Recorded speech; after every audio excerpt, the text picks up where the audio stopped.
row inayi kubwera kasandewa imeneyi kuli kandewu sayiwa senzani tibwere row inayi, then nchewu ndideza south tikhale mbali ya kumapetoko. Ndimati ndikupempheni kuti nthawi inoyo titayesera kuzipanga organize kukhala m'mazoni mwathu.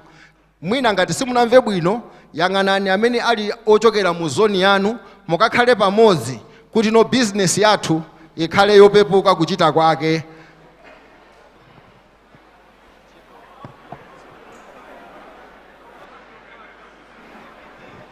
Komanso tifunse ma APDs tikhale kukona uko ma APDs row yakumanja kwanga ma APD tikhala kumapeto, komanso ma head of institution tikhala row inayi kumapeto.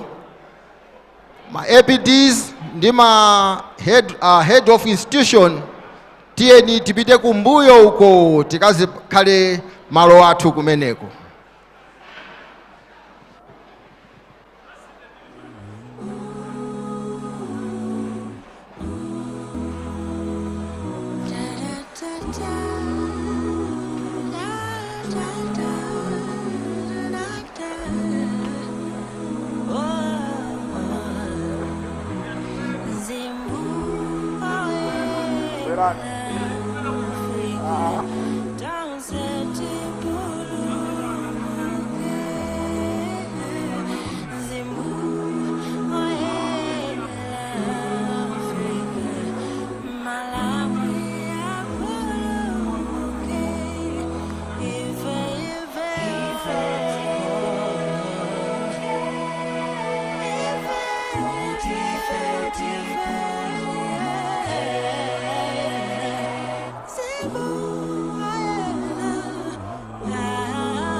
Zikomo kwambiri tiyeni